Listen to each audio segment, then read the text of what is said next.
ಈ ಒಳ್ಳೆ ಸಮಯದಲ್ಲಿ ಕೂಡ ನಾವು ಸತ್ಯವೇದದಲ್ಲಿ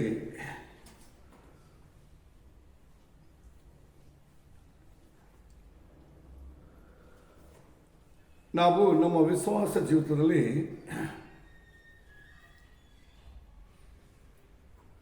ನಮ್ಮ ಮನಸ್ಸಿನಲ್ಲಿ ಧ್ಯಾನ ಮಾಡುತ್ತಾ ನೆನೆಸಿಕೊಂಡು ಅದು ಯಾವಾಗಲೂ ನಮ್ಮ ಮನಸ್ಸಲ್ಲಿಟ್ಟುಕೊಂಡು ಕೆಲವು ಕಾರ್ಯಗಳನ್ನು ಅಥವಾ ನಮ್ಮ ಜೀವಿತವನ್ನು ನಡೆದರೆ ಖಂಡಿತವಾಗಿ ನಾವು ಗೆದ್ದು ಬಿಡ್ತೀವಿ. ಅದಕ್ಕೆ ಸಾಧಾರಣವಾಗಿ ಹೇಳುವಾಗ ಎಚ್ಚರವಾಗಿರಿ ಎಂಬುದಾಗಿರುವ ಪದವು ಬೈಬಲ್ನಲ್ಲಿ ಬರುತ್ತೆ. ಈಗ ನಮ್ಮ ನೆನಪಲ್ಲಿ ನಮ್ಮ ಚಿತ್ತಗಳಲ್ಲಿ ಕೆಲವು ಸತ್ಯಾಂಶಗಳನ್ನು ನೆನಪಲ್ಲಿ ಇಟ್ಟುಕೊಳ್ಳಬೇಕೆಂಬ ಒಬ್ಬ ಪ್ರಮಾಣವೇ ದೇವರು ನಮಗೆ ಕೊಟ್ಟಿದ್ದಾರೆ.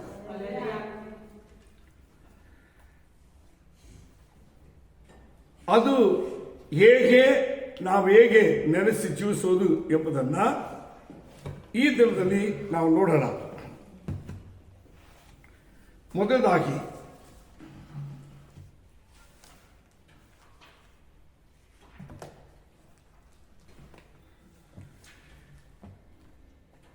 ಬುದ್ಧಿವಾದಗಳು ಎಂದು ಹೇಳುವಾಗ ಅಥವಾ ಅದಕ್ಕೆ ಸಂಬಂಧಪಟ್ಟ ವಾಕ್ಯಗಳು ಅಂತ ಹೇಳಿದ್ರೆ ಹೆಚ್ಚಾಗಿ ಸತ್ಯದಲ್ಲಿರುವಂಥ ಒಂದು ಭಾಗ ಇದೆ. ಅದು ಜ್ಞಾನೋಕ್ತಿಗಳು, ಒಳ್ಳೆಯದು ಕೆಟ್ಟದ್ದು, ನಮ್ಮ ನೆನಪಲ್ಲಿ ಇಟ್ಟುಕೊಂಡು ನಡಿಬೇಕಾಗಿರುವ ಮುಖ್ಯವಾಗಿರುವ ಚಿಂತೆಗಳು ಅಥವಾ ಯೋಚನೆಗಳನ್ನು ನಾವು ಇಟ್ಕೊಂಡು ನಡಿಬೇಕು ಎಂಬುದ್ರ ಬಗ್ಗೆ ಅದು ಒಂದು ಲಿಸ್ಟ್ ಕೊಡುತ್ತೆ ಜ್ಞಾನೋಕ್ತಿಗಳಲ್ಲಿ. ಅದರಲ್ಲಿ 4ನೇ ಅಧ್ಯಾಯದಲ್ಲಿ ಒಂದು ವಾಕ್ಯವಿದೆ. 22ನೇ ವಾಕ್ಯದಲ್ಲಿ ಅವಳನ್ನು ಕಂಡುಕೊಂಡು ಅವಳನ್ನು ಹೊಂದಿಕೊಂಡು ಅವುಗಳನ್ನು ನೆನಪಲ್ಲಿಟ್ಟುಕೊಂಡು ಅದನ್ನು ಅನುಸರಿಸಿ ಅದನ್ನು ಕಾಪಾಡಿಕೊಂಡು ನಡೀತಾರೆ ನೋಡಿ, ಅವರಿಗೆ ಫಸ್ಟ್ ಜೀವ, ಅದರಲ್ಲಿ ಬಲ, ಧೈರ್ಯ, ಆಯುಷ್ಕಾಲ, ಜೀವ. ಸೆಕೆಂಡ್, ನಮ್ಮ ದೇಹಕ್ಕೆಲ್ಲ ಆರೋಗ್ಯ, ನಮ್ಮ ಆತ್ಮಕ್ಕೆಲ್ಲ ಆರೋಗ್ಯ. ಹಲ್ಲೆಲೂಯಾ. ಹೀಗೆ ನಾವು ಆರೋಗ್ಯವಂತರಾಗಿ ಆತ್ಮದಲ್ಲಿಯೂ ಶರೀರದಲ್ಲಿ ಆ ಬಲವು ಪೂರ್ಣವಾಗಿ ನಮಗಿದ್ರೆ ನಾವೆಲ್ಲವನ್ನ ಗೆಲ್ಲುತ್ತೀವಿ. Praise the Lord. ಇದಕ್ಕೆ ಸತ್ಯವೇದದಲ್ಲಿ ಅನೇಕ ಸತ್ಯಾಂಶಗಳನ್ನು ಕುರಿತು ಗುರುತಿಸಲ್ಪಟ್ಟಿದೆ. ನೀವು ದಾವಿದ ಕೇಳಿದ್ರೆ ದಾವಿದ ಏನು ಹೇಳ್ತಾನೆ? ಮೊದಲನೇ ಕೀರ್ತನೆ 2ನೇ ವಾಕ್ಯ,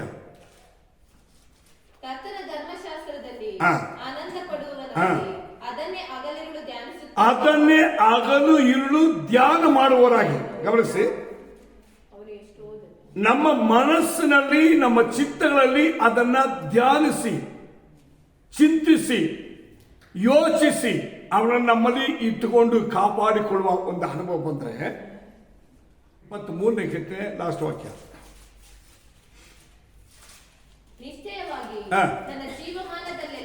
ನಿಶ್ಚಯವಾಗಿ ಜೀವಮಾನವೆಲ್ಲ ಶುಭವು ಕೃಪೆಗಳು ನೋಡ್ರಿ.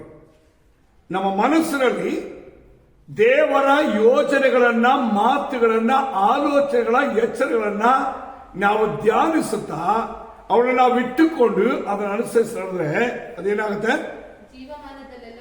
ನಮ್ಮ ಜೀವಮಾನವೆಲ್ಲ ಶುಭವು ಕೃಪೆಯನ್ನು ಹೊರತೆ. ಕೃಪೆ ಎಂಬುದು ನಮ್ಮನ್ನು ಎಲ್ಲಾ ಕೊರತೆ, ಅಗತ್ಯ, ಕಷ್ಟ ಎಲ್ಲದನ್ನ ನಮ್ಮನ್ನು ಬಿಡಿಸಿ ನಮ್ಮನ್ನು ಕಾಪಾಡಿ ಮೇಲೆ ಕೆತ್ತೋದು, ಬದುಕಿಸೋದು. ಹಾಗೆಯೇ ನೀವು ನೋಡುವಾಗ ಬೈಬಲಲ್ಲಿ ಈಗ ಅನೇಕ ವಿಷಯಗಳು ಬರುತ್ತೆ. ಪ್ರಕಟಣೆ ಪುಸ್ತಕ 1ನೇ ಅಧ್ಯಾಯ 3ನೇ ವಾಕ್ಯ, ಈ ಪ್ರವಾದನ ವಾಕ್ಯಗಳನ್ನು ಓದುವಂತವರು, ಕೇಳುವಂತವರು, ಈ ಪ್ರವಾದನೆಯಲ್ಲಿ ಬರೆದಿರುವ ಮಾತುಗಳನ್ನು ಕೈಕೊಂಡು ನಡೆಯುವಂತವರು ಧನ್ಯರು. ನೋಡಿ, ಆ ನೆನಪನ್ನು ಧ್ಯಾನದಲ್ಲಿ ಇಟ್ಟುಕೊಂಡು ಅದನ್ನು ಕೈಕೊಂಡು ನಡೀತಾ ನೋಡ್ರಿ, ಅವ್ರು ಧನ್ಯರಾಗ್ಬಿಡ್ತಾರೆ. ಇದೆಲ್ಲ ಈ ಸಮಯದಲ್ಲಿ ಯಾಕೆ ಮುಂದೆ ಇಡ್ತೀವಿ ಅಂದ್ರೆ ನಮ್ಮ ಚಿಂತೆಯನ್ನು ಹೆಂಗೆ ಇಟ್ಕೊಳ್ಬೇಕು. ನಾವು ತುಂಬ ಸಮಯಗಳಲ್ಲಿ ನಮ್ಮ ಮನಸ್ಸು ಕಳವಳಗೊಳ್ಳುತ್ತೆ, ದುಃಖ ಸಗಡುಗಳಿಗೆ ಗುರಿಯಾಗುತ್ತೆ, ಭಾರಗಳಿಗೆ ಗುರಿಯಾಗುತ್ತೆ. ಕೆಲವು ಸಮಯ ನಮಗೆ ಸಮಾಧಾನವು, ಆರೋಗ್ಯ, ಬಲದಿಂದ ಹೋಗೋದು ಕಾರಣ ಏನು ಗೊತ್ತಾ? ಫಸ್ಟ್ ನಮ್ಮ ಚಿಂತೆಯಲ್ಲಿ ಇವುಗಳೆಲ್ಲ ಏನು ಮಾಡಬೇಕು? ತುಂಬಿಸ್ಬೇಕು. ಈಗ ಈ ಅನುಭವ ದೇವರ ಮಕ್ಕಳ ನಮಗೆ ಮಾತ್ರ ಕೊಟ್ಟ ದೇವರ ಕೃಪೆ. ಅದು ಪ್ರಪಂಚದವರಿಗಲ್ಲ. ಅದು ದೇವರ ವಾಕ್ಯ ಕಲಿತ ನಮಗೆ, ಓದಿರುವ ನಮಗೆ, ಅದನ್ನು ಒಪ್ಪಿಕೊಂಡಿರುವ ನಮಗೆ, ಆ ಯೇಸುವನ್ನು ಸ್ವೀಕಾರ ಮಾಡಿಕೊಂಡಿರುವ ನಮಗೆ ಇದು ಆಧಾರವಾಗಿರಬೇಕಾಗಿರುವ ಜೀವನ. ನಾವಿದನ್ನು ಆಜ್ಞೆ ಪಾಲಿಸುವುದಕ್ಕೆ ಈಗ ಮುಖ್ಯವಾಗಿ 1, 2, 3 ವ್ಯಕ್ತಿಗಳನ್ನು ಕುರಿತು ನಾನು ನಿಮ್ಮ ನೆನಪಿಗೆ ತರ್ತೀನಿ ಇವತ್ತು. ನೋಡಿ, ಮೊದಲಾಗಿ ಯೇಸು ಸ್ವಾಮಿ ಏನ್ ಹೇಳ್ತಾರೆ ಈ ಸಂಬಂಧವಾಗಿ ಅಂತ ಹೇಳಿದ್ರೆ, ಓದೋಣ. ಲೂಕನ ಬರೆದ ಸುವಾರ್ತೆ 17ನೇ ಅಧ್ಯಾಯ 32ನೇ ವಾಕ್ಯ. ಲೋಟನ ಹೆಂಡತಿಯನ್ನು ನೆನಪಿಗೆ ತಂದುಕೊಳ್ಳಿರಿ. ಸಾಕು. ಯಾರು ನೆನಪು ತರಬೇಕಂತೆ? ಲೋಟನ ಹೆಂಡತಿ. ಸರಿ, ಯಾಕೆ ನೆನಪಲ್ಲಿ ತಂದುಕೊಂಡು ಹೇಳಿದ್ರು? ಇವತ್ತು ದೇವಜನರ ವಿಶ್ವಾಸವು ತಡೆಯಾಗೋದಕ್ಕೆ ಸೈತಾನನು ದೇವಜನರು ಹೆಂಗೆ ಅಡ್ಡಿಪಡಿಸ್ತಾನೆ ಎಂಬುದನ್ನು ಕುರಿತು ಇಲ್ಲಿ ನಾವು ಕಲಿಬಹುದು. ಅಲ್ಲೇಲೂಯಾ. ಅದೇನಂದ್ರೆ, ಲೋಟನ ಹೆಂಡತಿಯನ್ನು ನೆನಪಿಗೆ ತಂದುಕೊಳ್ಳಿ. ಗಮನಿಸಿ, 9ನೇ ಅಧ್ಯಾಯ 62ನೇ ವಾಕ್ಯ. ಯೇಸು ಅವರಿಗೆ, ಯಾವನಾದರೂ ನೇಗಿಲಿನ ಮೇಲೆ ತನ್ನ ಕೈಯನ್ನು ಹಾಕಿ ಹಿಂದಕ್ಕೆ ನೋಡಿದರೆ ಅವನು ದೇವರ ರಾಜ್ಯಕ್ಕೆ ತಕ್ಕವನಲ್ಲವೆಂದು ಹೇಳಿದರು. ಇದು ಚೆನ್ನಾಗಿ ಅರ್ಥ ಮಾಡ್ಕೊಳ್ಳಿ. ಯೇಸು ಸ್ವಾಮಿ ಹೇಳಿದ್ದಾನೆ, ನಾವು ನೇಗಿಲ ಮೇಲೆ ಕೈ ಇಟ್ಟವರು. ನಾವೇನು ವ್ಯವಸಾಯ ಅಲ್ಲ. ಅದರ ಅರ್ಥ, ನಮ್ಮ ಹೃದಯವೆಂಬ ನೆಲವನ್ನ ಉಳುಮೆ ಮಾಡಿ ಅಲ್ಲಿ ದೇವರ ವಾಕ್ಯವೆಂಬ ವಿಶ್ವಾಸವನ್ನ ಬಿತ್ತು ಅದರ ಫಲವಾಗಿರುವಂತ 30, 60, 100ರಷ್ಟು ಆಶೀರ್ವಾದ ನನಗೆ. ಅಲ್ಲೇಲೂಯಾ. ಇಲ್ಲಿ ಯಾಕೆ ನೇಗಲು ಅಂತ ಹೇಳಿದ್ರೆ, ಇಲ್ಲಿ ನೇಗಲು ಎಂಬುದು ಈ ಭೂಮಿಯಲ್ಲಿ ನಮ್ಮ ಕೈನಲ್ಲಿ ಕೊಟ್ಟ ಹೃದಯವೆಂಬ ನೆಲವನ್ನ ಉಳುವುದಕ್ಕೆ, ಅದನ್ನ ಕರೆಕ್ಟ್ ಆಗಿ 30, 60, 100 ಫಲ ಕೊಡ್ಲಿಕ್ಕೆ ಅದನ್ನ ಸಿದ್ಧ ಮಾಡೋದು. ನೋಡ್ರಿ, ನಾವು ತುಂಬಾ ಜನರು ಅವ್ರ ಹೃದಯವನ್ನ, ಇವ್ರ ಹೃದಯವನ್ನ, ಅವರನ್ನ, ಅವರ ಮನೆಯನ್ನ, ಅವ್ರ ಕುಟುಂಬನ, ಅವ್ರ ಜೊತೆ ಯಾವ್ದನ್ನ ಬೇಡ, ನಮ್ದನ್ನ ಉಳಿದು ಸರಿಪಡಿಸ ಸರ್.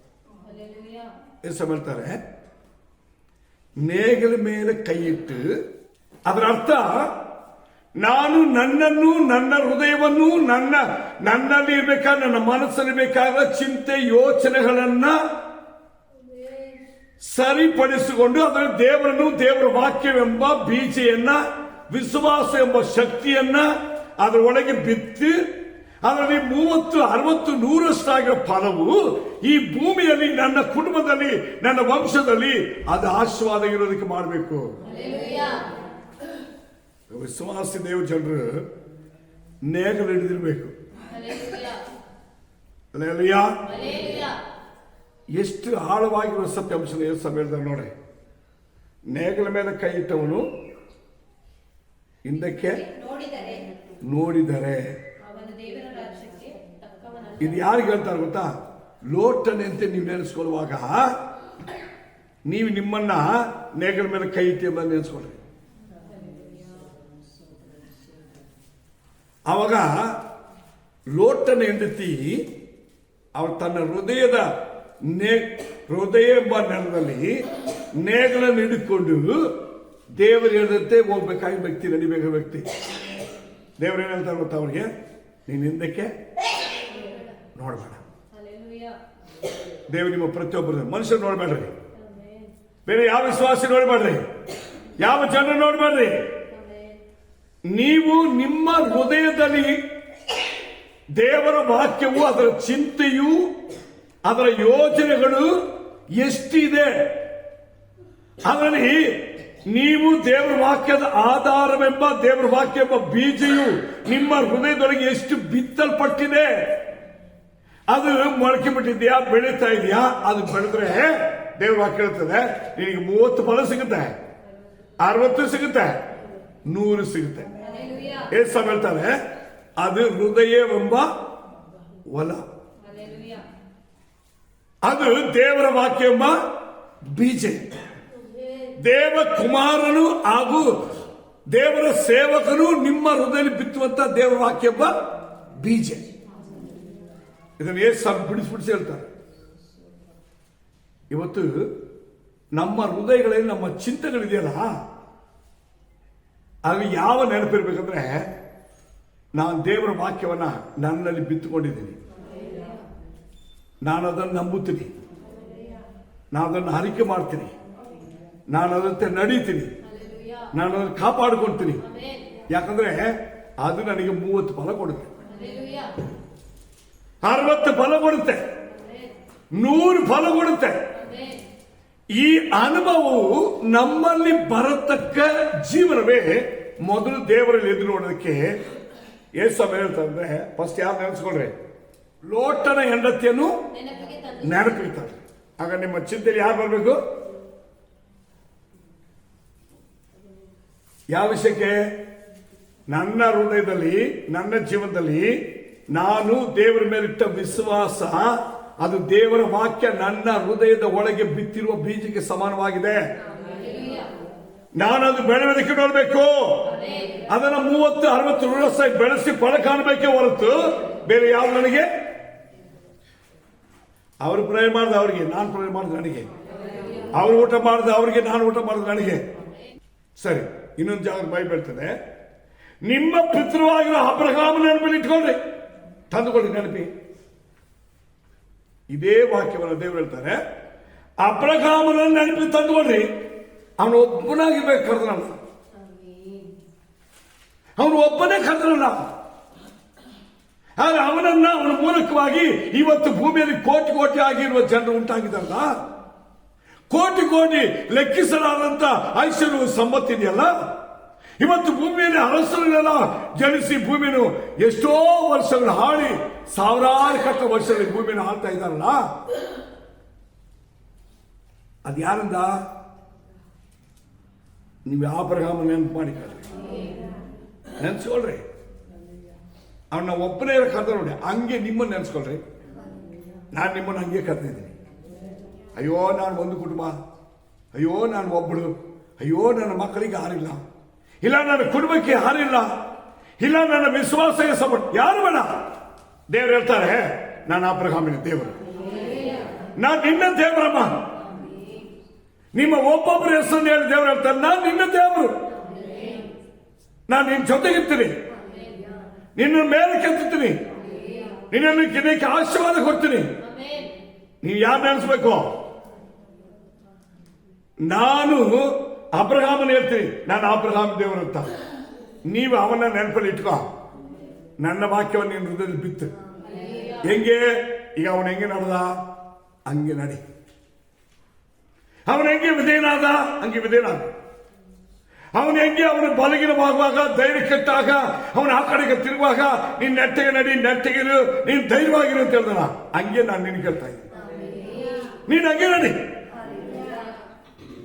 ಇದು ನಮ್ಮ ಚಿಂತೆಯಲ್ಲಿ ನೆನಪಿನಲ್ಲಿ ಇಟ್ಕೊಳ್ಬೇಕಾದ ಅಂಶ. ಒಂದು ಲೋಟನ ಅಂತ ನೆನಪಲ್ಲಿ ಇಟ್ಕೊಳ್ರಿ, ಅಬ್ರಹಾಮ ನೆನಪಲ್ಲಿ ಇಟ್ಕೊಳ್ರಿ. ಹಂಗೆ ನೆನೆಸೋದಾದ್ರೆ ಯಾರು ನೆನೆಸ್ರಿ ಎಂಬುದಾಗಿ ಹೇಳ್ತಂದ್ರೆ ಬೈಬಲಿ ಇಬ್ರಾಹಿಂ ಬರೆದ ಪತ್ರಿಕೆ 13ನೇ ಅಧ್ಯಾಯ 7ನೇ ವಾಕ್ಯ. ಅವರು ಯಾವ ರೀತಿಯಿಂದ ನಡೆದುಕೊಂಡು ಪ್ರಾಣ ಬಿಟ್ಟರೆಂಬುದನ್ನು ಆಲೋಚಿಸಿರಿ, ಅವರ ವಿಶ್ವಾಸವನ್ನು ಅನುಸರಿಸಿರಿ. ಇದು ಯಾರನ್ನ? ಈ ಅವರು ಯಾರಮ್ಮ? ನಿಮಗೆ ದೇವರ ವಾಕ್ಯವನ್ನು ತಿಳಿಸಿದ ನಿಮ್ಮ ಸಭಾನಾಯಕರು. ಯಾರು ಅನ್ಸ್ಬೇಕಂತ ನೋಡ್ರಿ. ಲೋಟನ ಹೆಂಡತಿ ನೆನೆಸ್ಕೊಳ್ರಿ, ಅಬ್ರಹಾಮ ನೆನೆಸ್ಕೊಳ್ರಿ. ಈ ಭೂಮಿ ಇರುವ ವ್ಯಕ್ತಿಯಲ್ಲಿ ಯಾರು ನೆನೆಸ್ರಿ ನೀವು? ನಿಮ್ಮ ಸೇವೆ ನೆನೆಸ್ಕೊಳ್ಳಿ. ಅದು ಯಾವಾಗ ಎಷ್ಟುವರೆಗೆ ನೋಡ್ರಿ ಏನ್ ಹೇಳ್ತದ್ದು? ನಿಮಗೆ ದೇವರ ವಾಕ್ಯವನ್ನು ತಿಳಿಸಿದ ನಿಮ್ಮ ಸಭಾ ನಾಯಕರನ್ನು ಜ್ಞಾಪಕ ಮಾಡಿಕೊಳ್ಳಿರಿ. ಅವರು ಯಾವ ರೀತಿಯಿಂದ ನಡ್ಕೊಂಡ್ರು ಗಮನಿಸಿ. ಸೆಕೆಂಡ್ ನಡೆದುಕೊಂಡು ಪ್ರಾಣ ಬಿಟ್ಟರೆಂಬುದನ್ನು ಅಂದ್ರೆ ಕೊನೆಯವರೆಗಿದ್ರು. ನೆಕ್ಸ್ಟ್ ಪ್ರಾಣ ಬಿಟ್ಟರೆಂಬುದನ್ನು ಆಲೋಚಿಸಿರಿ. ಅವರ ವಿಶ್ವಾಸವನ್ನು ಅನುಸರಿಸಿರಿ. ಯಾವ್ದನ್ನ ಅನುಸರಿಸ್ಬೇಕಮ್ಮ? ಅವರ ವಿಶ್ವಾಸವನ್ನು. ನಾನು ತುಂಬಾ ಸಮಯ ಹೇಳುವಾಗ ದೇವರ ವಾಕ್ಯದ ಮೇಲೆ ಹಿಂಗೆ ವಿಶ್ವಾಸ ಇಡಿ. ದೇವರ ವಾಕ್ಯವನ್ನು ಹಿಂಗೆ ಆಧಾರ ಮಾಡಿಕೊಂಡ್ರಿ, ಹಿಂಗೆ ನಡ್ರಿ ಅಂತ ಯಾಕೆ ಒತ್ತಾಯ ಮಾಡಿ ಹೇಳ್ತೀವಿ ಗೊತ್ತಾ? ದೇವರ ವಾಕ್ಯದ ಹಂಗೆ ಬರೆದಿಲ್ಲ. ಆದರೆ ನೀವು ವಿಶ್ವಾಸದಲ್ಲಿ ಅವ್ರು ನಡ್ಕೊಂಡಿದ್ದು, ಅವ್ರು ನಮಗೆ ಬೋಧನೆ ಮಾಡಿದ್ದು, ಅವ್ರು ನಮಗೆ ಕಳಿಸಿದ್ದು, ಇದೆಲ್ಲ ನಾವು ಏನು ನೆನಪಲ್ಲಿ ಬರಬೇಕು. ಇದು ತುಂಬಾ ಸಮಯದಲ್ಲಿ ಸೈತಾನ ಏನ್ ಮಾಡ್ತಾನೆ, ಬೇರೆ ಅಂತ ಬಂದು ಒಳಗೆ ಹಾಕ್ತಾನೆ. ಅದಕ್ಕೆ ನಮ್ಮ ಚಿಂತೆ ತುಂಬಾ ಮುಖ್ಯ. ಇದರಲ್ಲಿ ಚಿಂತೆ ಯೋಚನೆ ಭಾರ ಬಂದದ್ದು ಇಟ್ಕ ಮನಸ್ಸಿಗೆ ತೃಪ್ತಿ ಇರಲ್ಲ, ಆತ್ಮಕ್ಕೆ ಸಮಾಧಾನ ಇರಲ್ಲ, ದೇಹಕ್ಕೆ ಆರೋಗ್ಯ ಬರಲ್ಲ. ಈಗ ವಿಶ್ವಾಸ ದೇವರ ಜನರು ಇವತ್ತು ಇದಕ್ಕೆ ಕಾರಣ ಏನಂದ್ರೆ ಅದು ಕಂಡಿಡಿದು ನಡೆಯಲ್ಲ. ನಾವು ಅನೇಕ ಸಮಯದಲ್ಲಿ ಈಗ ದೇವರು ಹೇಳುವ ಆ ನೆನಪು ಚಿಂತೆಯನ್ನು ನಮ್ಮಲ್ಲಿ ನಾವು ಕರೆಕ್ಟ್ ಆಗಿ ಇಟ್ಟುಕೊಂಡು ನಡೆದು ಹೋಗುವಾಗ ನಾವು ಅನೇಕ ಸಮಯದಲ್ಲಿ ಬಲಗೀನಾಗ್ಬಿಡ್ತೀವಿ, ಭಾರ ಹೊತ್ಕೊಳ್ತೀವಿ, ಈ ಕಟ್ಟಿಗೆ ಗುರಿ ಆಗ್ತೀವಿ, ಅನೇಕ ಕಷ್ಟಗಳಿಗೆ ಸಿಲುಕೊಳ್ತೀವಿ. ದೇವ್ರು ಹೇಳ್ತಾರೆ ಚಿಂತೆ ಮಾಡಬೇಡ್ರಿ. ಯಾರು ನಮ್ಮನ್ನು ಏನ್ ಮಾಡಿ ಏನು ನಮ್ಮನ್ನು ಹಾಳು ಮಾಡಕ್ಕಾಗಲ್ಲ. ಯಾಕೋಗ ನಮ್ಮನ್ನು ಕಟ್ಟಿ ನಿಲ್ಲಿಸಿ ಕಾಪಾಡಕೋ ನಮ್ಮ ಜೊತೆಗೊಬ್ಬರಿದ. ಆ ಧೈರ್ಯ ಇರಬೇಕು. ಯಾರು ಏನೇ ಮಾಡಿದ್ರು ನನ್ನ ವಿಶ್ವಾಸ ಕಡಿಮೆ ಆಗಲ್ಲ, ನನ್ನ ಪ್ರಾರ್ಥನೆ ಕಡಿಮೆ ಆಗಲ್ಲ, ನಾನು ದೇವ್ರ ಮೇಲೆ ಬಾಯಿ ಭಕ್ತಿ ಕಡಿಮೆ ಆಗಲ್ಲ. ಯಾಕೆ ಗೊತ್ತಾ? ನನ್ನ ಜೊತೆಗಿರೋದಕ್ಕೆ ಬಲಪಡಿಸಿ ನನಗೆ ಸಹಾಯ ಮಾಡಕ್ಕೆ ನನಗೆ ಒಬ್ಬರಿದ್ದಾರೆ. ಈ ಧೈರ್ಯ ತಂದುಕೊಳ್ಬೇಕು ನಾವು. ಕರ್ತನೇ ದೇವರೇ ನಮ್ಮ ಸಹಾಯಕನು, ಭಯಪಡೆನು, ಮನುಷ್ಯ ನಮಗೆ ಏನ್ ಮಾಡಕ್ಕಾಗಲ್ಲ. ಇದು ನಮ್ಮಲ್ಲಿ ಬರ್ಬೇಕಾದ ಧೈರ್ಯ. ಈ ಚಿಂತೆಯಲ್ಲಿ ಈ ಎಲ್ಲಾ ಯೋಜನೆಗಳ ನೆನಪು ನಮ್ಮಲ್ಲಿ ತುಂಬಿಕೊಂಡಿದ್ರೆ ಈ ಧೈರ್ಯ ಆಟೋಮೆಟಿಕ್ ಬರುತ್ತೆ. ನೆಕ್ಸ್ಟ್ ನಾವು ಓದೋಣ. ಓದಿ. ಇದರಲ್ಲಿ ಈಗ ದೇವರು ಕರೆದಿರುವ ಜನರು ಅಬ್ರಹಾಮನು ಅಲ್ವಾ? ಬೈಬಲ್ ಹೇಳ್ತಾರೆ ಅಬ್ರಹಾಮನ ದೇವರು ಕರೆದಿದ್ದಾರೆ ಅಂತ. ಕರ್ತಾನೆ. ಅಬ್ರಹಾಮ್ ಜೊತೆಗೆ ಯಾರು ಬರ್ತಾರಮ್ಮ? ಲೋಟನ್ ಬರ್ತಾನೆ. ಲೋಟನ್ ಜೊತೆಗೆ ಅವನ ಹೆಂಡತಿ ಬಂದಿದ್ದಾನೆ. ಈಗ ಅವನ ಹೆಂಡತಿ ನೆನ್ಪು ಮಾಡ್ಕೊಂತ ಹೇಳಿ ದೇವರು ಹೇಳ್ಬಿಟ್ರು. ಮೊದಲ ವಿಷಯ ಓದೋಣ. 32ನೇ ವಾಕ್ಯ, ಲೋಕಲ್ 17:32. ಲೋಟನ ಹೆಂಡತಿ ನೆನಪಲ್ಲಿ ಇರಲಿ ನಿಮಗೆ. ಇರಿ, ಲೋಟನ ಹೆಂಡತಿಯನ್ನ ಸರಿ. ಈಗ ಅಬ್ರಹಾಮ ನಿಮ್ಮ ನೆನಪಲ್ಲಿರಲಿ, ನಿಮ್ಮ ಸೇವ ನಿಮ್ಮ ನೆನಪಲ್ಲಿ, ನೀವು ದೇವರ ಮಕ್ಕಳಾಗಿ ಹೆಂಗಿದ್ದೀರಿ ಬಂದು ನಿಮ್ಮ ನೆನಪಲ್ಲಿ. ಇದೆಲ್ಲ ಇಟ್ಕೊಂಡ್ರೆ ಗಮನಿಸಿ ನೋಡಿ. ಲೂಕನ ಬರೆಸುವಾರ್ತೆ 15ನೇ ಅಧ್ಯಾಯ ಎಷ್ಟು ಸಮಯ ಹೇಳ್ತಾರೆ ಅಂದ್ರೆ 33ನೇ ವಾಕ್ಯ ಓದಮ್ಮ.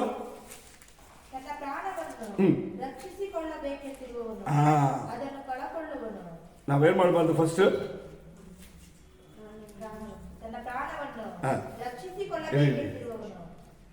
ನಮ್ಮನ್ನು ನಾವು ಕಾಪಾಡಿಕೊಳ್ಬೇಕಂತ ಪ್ರಯಾಸ ಮಾಡಬಾರ್ದು. ತುಂಬಾ ಸಮಯ ಗೊತ್ತಾ, ನಾನು ಅವ್ರ ಮುಂದೆ ನಮ್ಮನ್ನು ಅದು ಕಾಪಾಡಿಕೊಳ್ಳಿ ಏನಾಗಲ್ಲ. ಏನು ನಾವು ಅವ್ರ ಮುಂದೆ ಹಿಂಗೆ ಮಾಡ್ಬೇಕು, ಇವ್ರನ್ನ ಮಾಡ್ಕೊಂಡು ನಾವು ರೂಟ್ ತಪ್ಪದು. ನಾನು ಇರಂಗೆ ಇರ್ತೀನಿ, ದೇವ್ರನ್ನ ಇಟ್ಟಿದಂಗೆ ಇರ್ತೀನಿ, ದೇವ್ರ ನಡೆಸಂಗೆ ನಡ್ತೀನಿ. ಅದು ಏನು ಆಗ್ಬಿಡಿ ನೋಡಿ ಹಂಗಿರ್ಬೇಕು ವಿಶ್ವಾಸ. ಇವತ್ತು ನಾವೇನ್ ಮಾಡ್ತೀವಿ ತುಂಬಾ ಸಮಯದಲ್ಲಿ ಏನಾಗ್ತೀವಮ್ಮ? ಓದಿ ಆ ವಾಕ್ಯವನ್ನು 30.